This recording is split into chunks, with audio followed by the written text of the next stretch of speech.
আজ আমাদের ভ্রমণের দ্বিতীয় দিন। সকাল সকাল উঠে প্রস্তুত হয়ে আমরা রওনা দিয়েছি শ্রী শ্রী মা সারদা মণির পূত জন্মস্থান জয়রামবাটির উদ্দেশ্যে। পশ্চিমবঙ্গের বাঁকুড়া জেলার বিষ্ণুপুর মহকুমার অন্তর্গত জয়রামবাটি গ্রাম শ্রী শ্রী মা সারদা দেবীর পুণ্য জন্মস্থান। মা বলতেন, এখানে 3 রাত্রি বাস করলে দেহ শুদ্ধ হয়ে যাবে, কারণ ওটি নাকি শিবের পুরী। সত্যি সত্যি মায়ের মন্দিরের নির্মাণের সময় ভিত খুঁড়তে গিয়ে পাওয়া গিয়েছিল একটি ছোট কালো শিবলিঙ্গ। মাতৃমন্দিরের সিংহাসনে আজও সেটি পূজিত হয়। জয়রামবাটি গ্রামের আদি নাম ছিল তেঁতুলমুড়ি। মায়ের জীবনীকার স্বামী গম্ভীরানন্দ অনুমান করেন, সম্ভবত মায়ের পিতৃকুল মুখোপাধ্যায় বংশের কুলদেবতা রামচন্দ্রের নামে পরে গ্রামের নতুন নামকরণ হয় জয়রামবাটি। ঠাকুর শ্রী রামকৃষ্ণের জন্মভূমি হুগলি জেলার কামারপুকুর গ্রাম থেকে জয়রামবাটির দূরত্ব মাত্র 3.5 মাইল। দেড়গ্রাম আশ্রম থেকে টোটোয় করে জয়রামবাটি পৌঁছতে আমাদের সময় লেগেছিল মিনিট 25, আর টোটোর ভাড়া নিয়েছিল সবকটি দর্শনীয় স্থান দেখানোর জন্য 700 টাকা। একটি টোটোতে 5 জন লোক যেতে পারেন এবং তার জন্য আমাদের লেগেছিল 700 টাকা করে। আমাদের আজকের এই ভ্রমণের প্রথমেই আমরা দেখে নিয়েছিলাম শ্রী রামকৃষ্ণ সারদা মঠ ও মিশন। এই মিশনে সকালবেলা 6:30টার সময় সকালের মঙ্গলারতি তখন সবে শেষ হয়েছে। চারিদিকে ধূপ ও ধুনোর পবিত্র গন্ধে আশ্রমের পরিবেশ অত্যন্ত মনোমুগ্ধকর। আমরা এসে পৌঁছেছিলাম এই মঠে এবং আশ্রমের এই একান্ত সুন্দর পরিবেশে বেশ কিছুটা সময় আমরা অতিবাহিত করেছিলাম। আপনারাও দেখুন এই মঠ ও মিশনের এক ঝলক।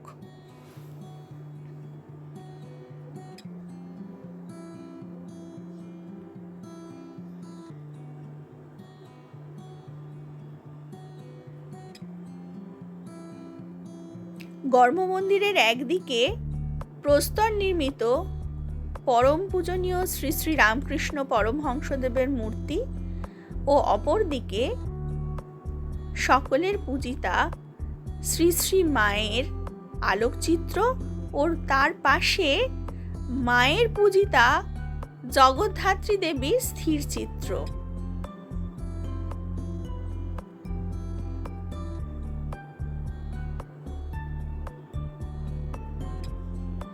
মায়ের ব্যবহৃত কিছু জিনিসও এখানে সাজিয়ে রাখা হয়েছে এবং আপনারা হয়তো সকলেই অবগত আছেন যে মা সারদামণি কিন্তু জগদ্ধাত্রী পুজোর প্রথম প্রচলন করেছিলেন এই জয়রামবাটিতে।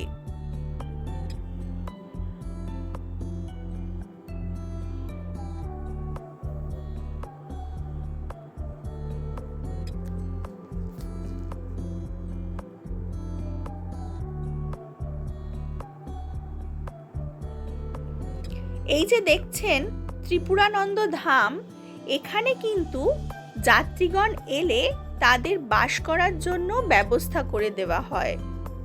বাইরে থেকে ভক্তগণ যখন কোনো উৎসব অনুষ্ঠান উপলক্ষে এখানে আসেন, তখন তাদের রাত্রিবাসের ব্যবস্থাও রয়েছে এই আশ্রম সংলগ্ন অতিথি নিবাসে।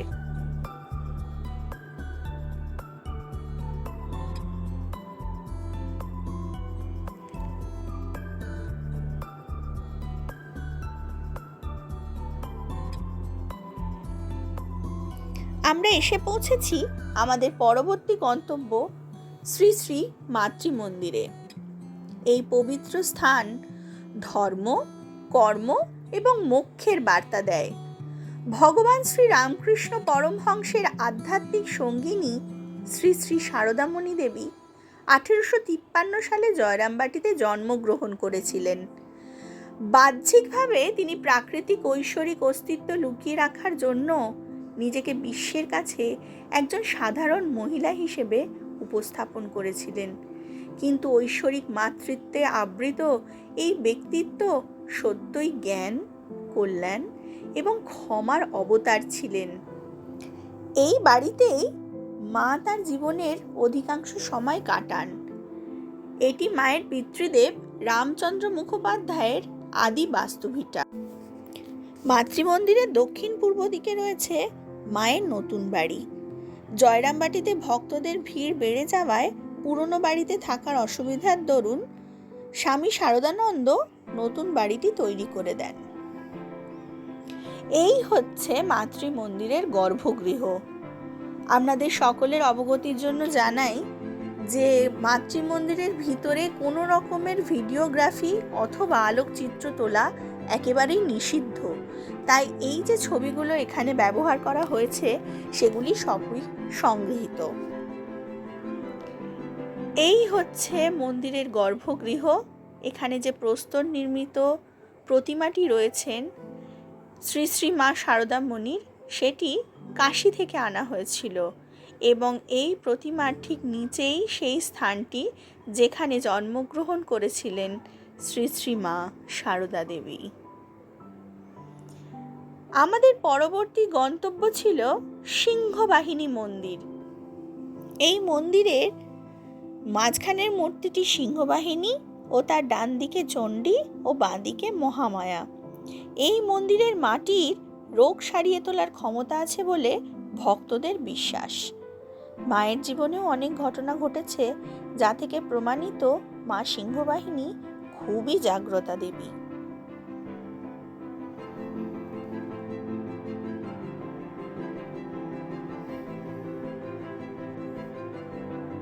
আমাদের পরবর্তী গন্তব্য ছিল কোয়ালপাড়া রামকৃষ্ণ যোগাশ্রম। জয়রামবাটি থেকে 3 মাইল উত্তরে কোয়ালপাড়া। মায়ের জীবনের সঙ্গে এই কোয়ালপাড়া আশ্রমের যোগ কিন্তু সুনিবিড়। রেলপথ হওয়ার পর মা জয়রামবাটি থেকে বিষ্ণুপুর হয়ে কলকাতা আসতেন এবং বিষ্ণুপুরে আসার পথে এই কোয়ালপাড়া আশ্রমে বিশ্রাম করতেন।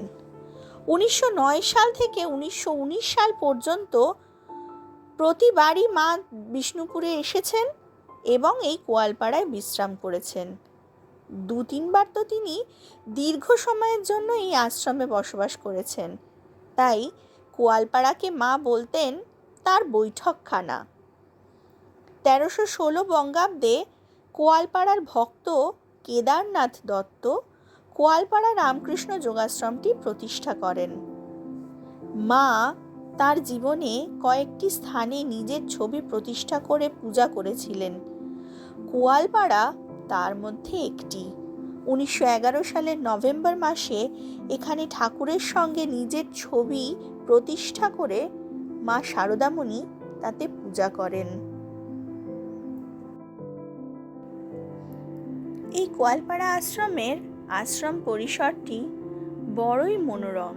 চারিদিকে অজস্র গাছগাছালিতে ছাওয়া, ছায়া সুনিবিড় এবং মা যে ঘরটিতে বাস করতেন সেই ঘরটি এখনো আগের মতোই রাখা হয়েছে। মাটির দেওয়াল, তার উপরে টিনের চাল। আর এই বাসগৃহটিতে পৌঁছানোর পথটির দুধারে রয়েছে অজস্র ফুল এবং ফলের গাছ। বাসগৃহের চারিদিকের চত্বর সুন্দর ঘাসে ছাওয়া।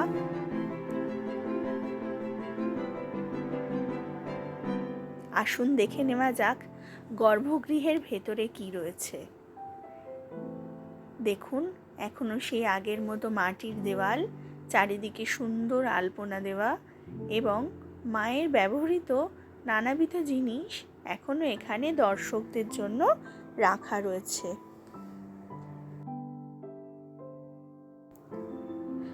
জয়রামবাটির উত্তর পাশ দিয়ে বয়ে যাওয়া একটি ছোট জলধারা হলো আমোদর। মা একে বলতেন তার গঙ্গা। এই আমোদরে মা তার ছোট ভাইদেরকে নিয়ে স্নান করতে আসতেন।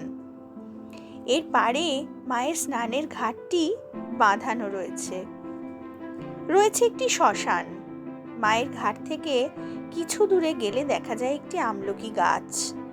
আর মায়ের স্মৃতি বিজড়িত এই ঘাটটি এখন রূপান্তরিত হয়েছে সারদা কাননে।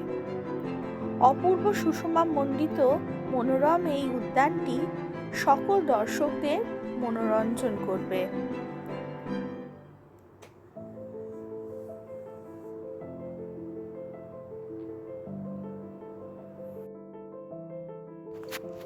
ঠাকুর শ্রী রামকৃষ্ণ বলতেন, আমলকি গাছের তলায় বসে ধ্যান করলে সব মনস্কামনা পূর্ণ হয়। এই মায়ের ঘাটের কাছে যে আমলকি গাছটি ছিল, সেটি নষ্ট হয়ে যাওয়ার পর তারই স্মৃতিতে বর্তমান আমলকি গাছটি পোঁতা হয়েছে।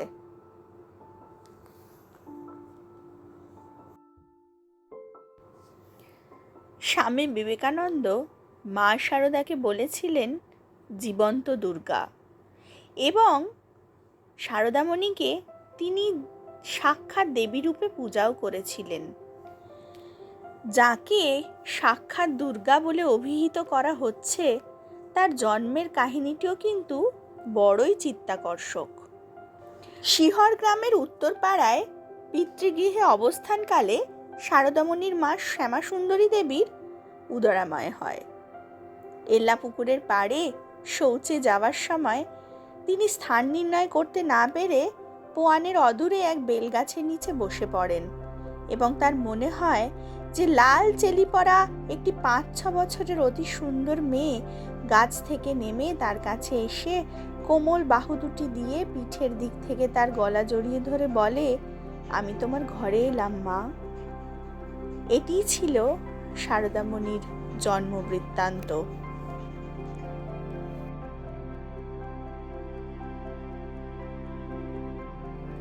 আমাদের আজকের জয়রামবাটি ভ্রমণের শেষ দর্শনীয় স্থান শিহরের শান্তিনাথ শিবের মন্দির। এই শিব মন্দিরের নাট মন্দিরেই কিন্তু প্রথম পরম পুরুষ শ্রীরামকৃষ্ণের সঙ্গে দেখা হয়েছিল মা শারদার। শিব সাক্ষাৎ স্বয়ংবরা হয়েছিলেন শারদামণি। জয়রামবাটি ভ্রমণ সম্পূর্ণ করে এবার ফেরার পালা।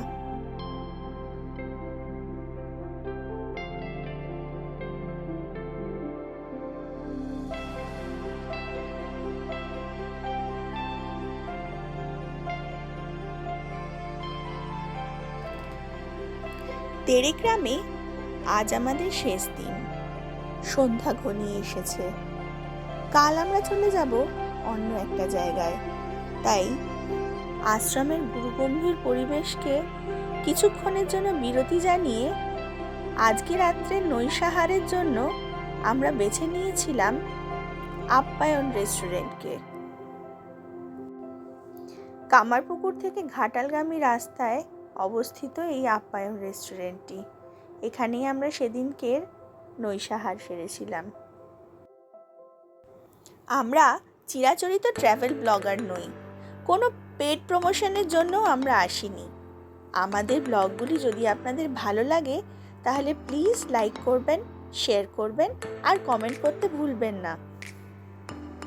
ধন্যবাদ।